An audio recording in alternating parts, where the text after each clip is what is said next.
is an old song, and in fact it's not as old as I thought it was. It dates only to 1930, which is a few years before I came on the job myself. It's called The Fairy Tree, and it's a lovely old song. It's got a spiritual undertone, and I thought it was only ever sung by John McCormack, but I discovered it was also sung by Mary O'Hara. And it was written by a fellow called Dr. Vincent O'Brien. Now, Dr. Vincent O'Brien's name is even familiar to myself because he lived until 1948, and he was also given credit for having discovered John McCormack and gave him his first training and all the rest of it.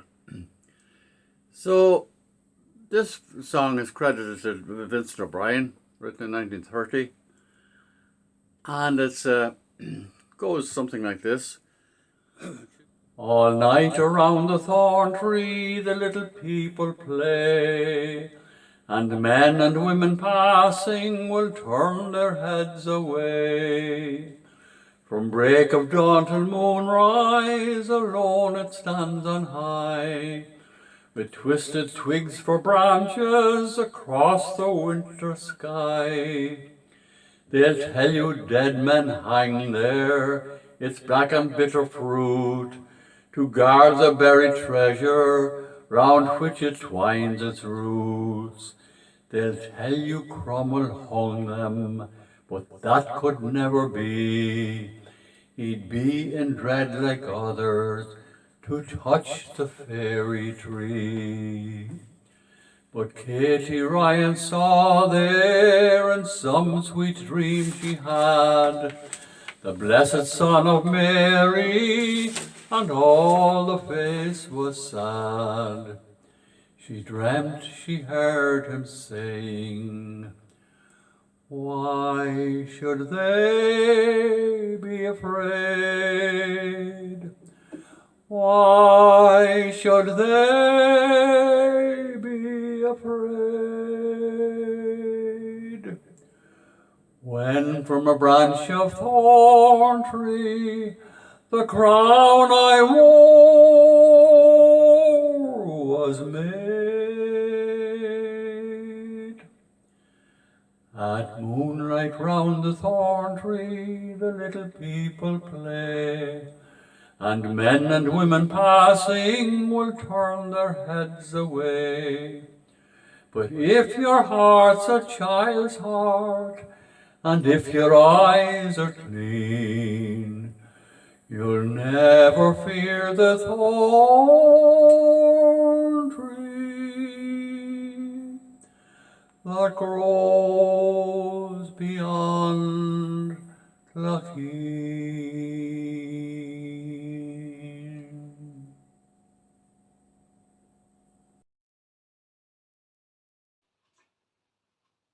The Raven by Edgar Allan Poe. Once upon a midnight dreary, while I pondered, weak and weary, over many a quaint and curious volume of forgotten lore, while I nodded nearly napping, suddenly there came a tapping, as of someone gently rapping at my chamber door. "'Tis some visitor," I muttered, "tapping at my chamber door, only this and nothing more." Distinctly I remember, it was in the bleak December, and each separate dying ember wrought its ghost upon the floor. Eagerly I wished a morrow, vainly I had sought to borrow from my book surcease of sorrow, sorrow for the lost Lenore, for the rare and radiant maiden whom the angels name Lenore, nameless here for evermore. Presently my soul grew stronger, hesitating then no longer. "Sir," said I, "or Madam, truly your forgiveness I implore. But the fact is I was napping, and so gently you came rapping, and so faintly you came tapping at my chamber door, that I scarcely was sure I heard you. Here I opened wide the door. Darkness there, and nothing more. Deep into that darkness peering, long I stood there wondering, fearing, doubting, dreaming dreams no mortal ever dared to dream before. But the silence was unbroken, and the stillness gave no token, and the only word there spoken was the whispered word, Lenore? This I whispered, and an echo murmured back the word, Lenore. Merely this, and nothing more. Open here I flung the shutter, when with many a flirt and flutter, in there stepped a stately raven of the saintly days of yore. Not the least obeisance made he, not a minute stopped or stayed he, but with mien of lord or lady, perched above my chamber door, perched upon a bust of Pallas, just above my chamber door, perched and sat, and nothing more. Then this ebony bird beguiling my sad fancy into smiling, by the grave and stern decorum of the countenance it wore. Though thy crest be shorn and shaven, thou, I said, art sure no craven, ghastly, grim, and ancient raven, wandering from the nightly shore. Tell me what thy lordly name is on the night's Plutonian shore. Quoth the raven, nevermore. But the raven, sitting lonely on the placid bust, spoke only that one word, as if his soul in that one word he did outpour. Nothing farther than he uttered, not a feather than he fluttered, till I scarcely more than muttered, other friends have flown before. On the morrow he will leave me, as my hopes have flown before. Then the bird said, nevermore. But the raven, still beguiling all my fancy into smiling, straight I wheeled a cushioned seat in front of bird and bust and door. Then upon the velvet sinking, I betook myself to linking fancy unto fancy, thinking what this ominous bird of yore, what this grim, ungainly, ghastly, gaunt, and ominous bird of yore meant in croaking nevermore. This I sat engaged in guessing, but no syllable expressing to the fowl whose fiery eyes now burned into my bosom's core. This and more I sat divining, with my head at ease reclining on the cushion's velvet lining that the lamplight gloated o'er, but whose velvet violet lining with the lamplight gloating o'er she shall press, nevermore. Prophet, said I, thing of evil, prophet still, if bird or devil, by that heaven that bends above us, by that God we both adore, tell this soul with sorrow laden, if within the distant Eden it shall clasp a sainted maiden, whom the angels name Lenore. Clasp a rare and radiant maiden, whom the angels name Lenore. Quoth the raven, nevermore. Be that word our sign of parting, bird or fiend, I cried, upstarting, get thee back into the tempest and the night's Plutonian shore. Leave no black plume as a token of that lie thy soul hath spoken. Leave my loneliness unbroken, quit the bust above my door. Take thy beak from out my heart, and take thy form from off my door. Quoth the raven, nevermore. And the raven, never flitting, still is sitting on the pallid bust of Pallas just above my chamber door, and his eyes have all the seeming of a demon's that is dreaming, and the lamplight o'er him streaming throws his shadow on the floor. And my soul from out that shadow that lies floating on the floor shall be lifted nevermore.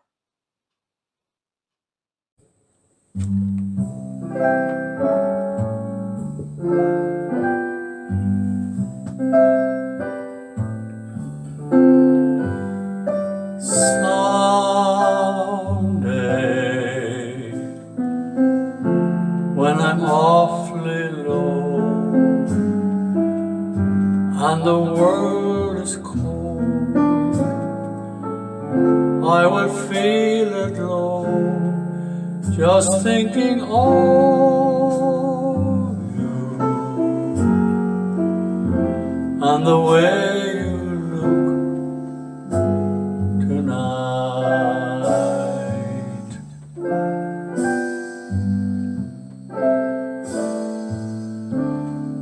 Ah, but you're lovely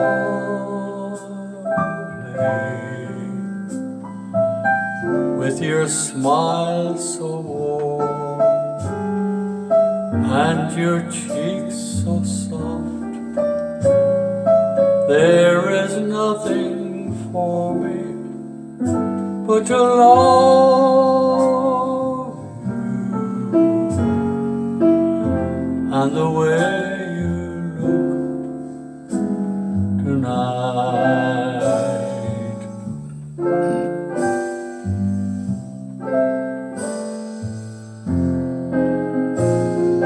With each word your tenderness grows, tearing my fear apart.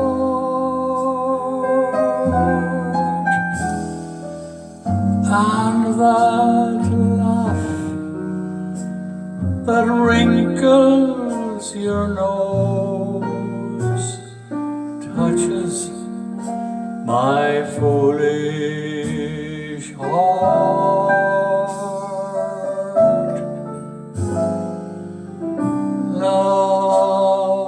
Lovely, never ever change.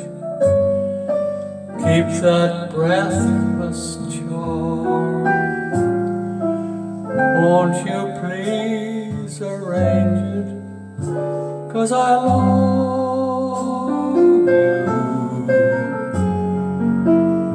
just the way you look tonight.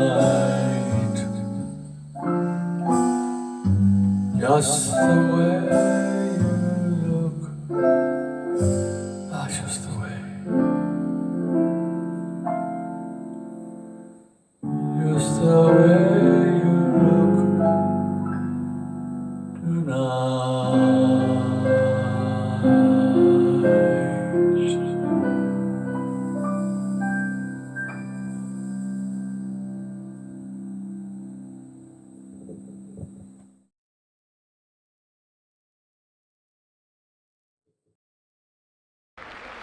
Chance of a lifetime.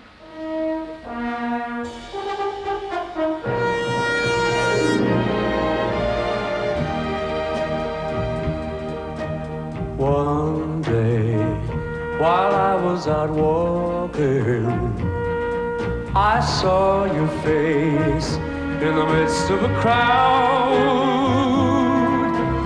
Here I thought is the chance of a lifetime. I thought you'd step from a cloud. Think of that wonderful evening. Oh, the sun shone down on us from above. Why should I be out walking that day again? The chance of a lifetime of love. Show me the way you are feeling. Always tell me just what I should know. Oh, a guiding hand must have brought us together, but now that seems so long ago. You are the one I have dreamed of. I never thought my dreams would come true. All I want is a chance of a lifetime. chance of a lifetime with you. Show me the way you are feeling. Always tell me just what I should know. Oh, a guiding hand must have brought us together, but now that seems so long ago. You are the one I have dreamed of. I never thought my dreams would come true. All I want is the chance of a lifetime, the chance of a lifetime with you.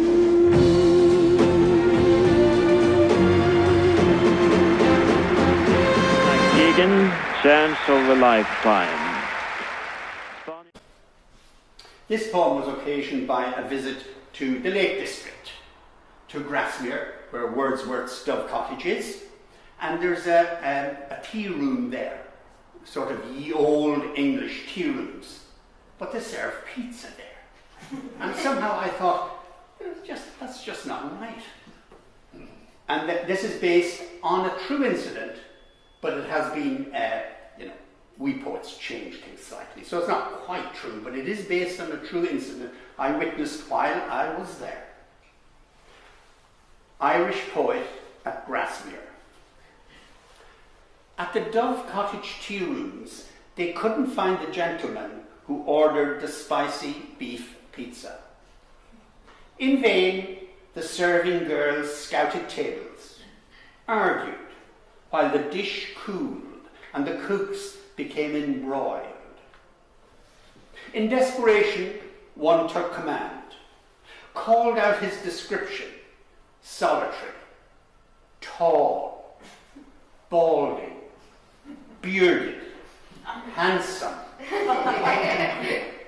All the other diners gawked at me, but I denied all knowledge of such an offbeat order, pointed out my cup of English tea, the second slice of Cumberland tea cake. Slowly they turned away, pretending to believe.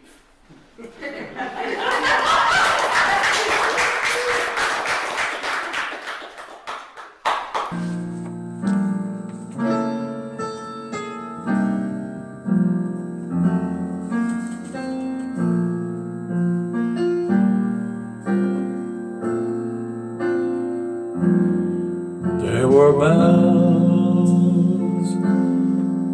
on a hill, but I never heard them ringing. No, I never heard them at all, till there was you.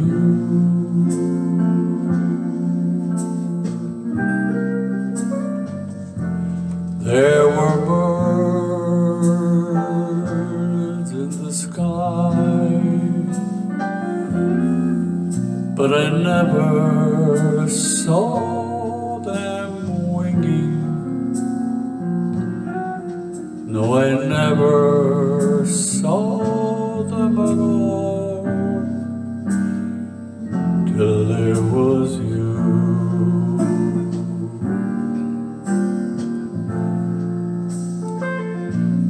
Then there was music and wonderful roses. They tell me in sweet, fragrant meadows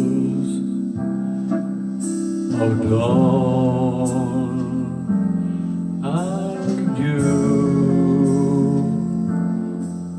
There was love all around, but I never heard it singing. No, I never heard it at all till there was you.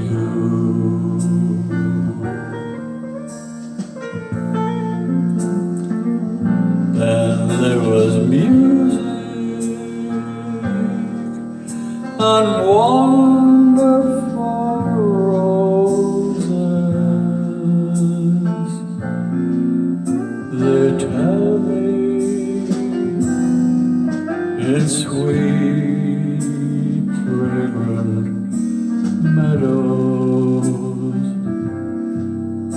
of dawn and dew. There was love all around, but I never heard it singing. No, I never heard it at all till there was you.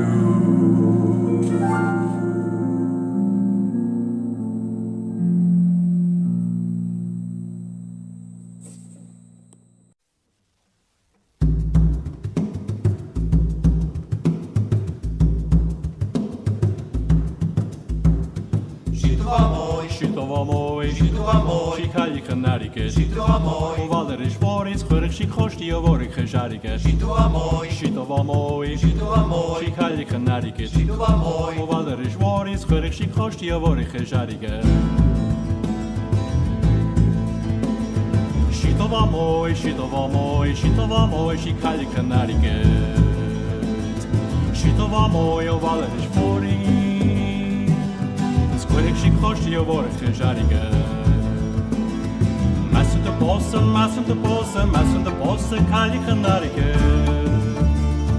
Tassen de bossen, tasje rook, die tasje in de regen, gestork genariken. Ziet maar mooi, ziet wel mooi, die kan je genariken. Ziet wel mooi, wat er is voor je. Is korrekt, she kost je woord genariken.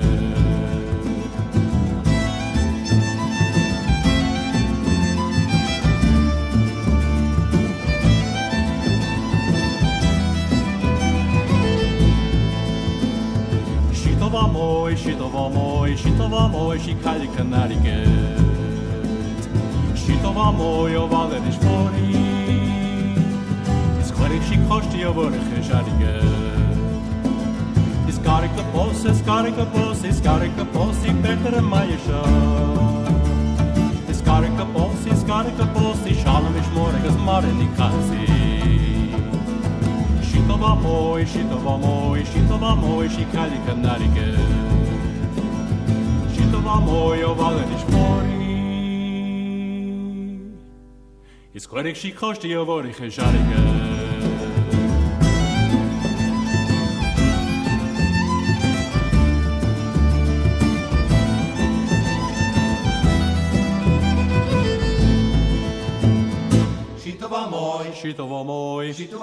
She kan je Connecticut. Hoewel er is voor iets geurig, she kost je woord genariken. She kan je Connecticut. Hoewel er is voor iets geurig, she kost je woord genariken.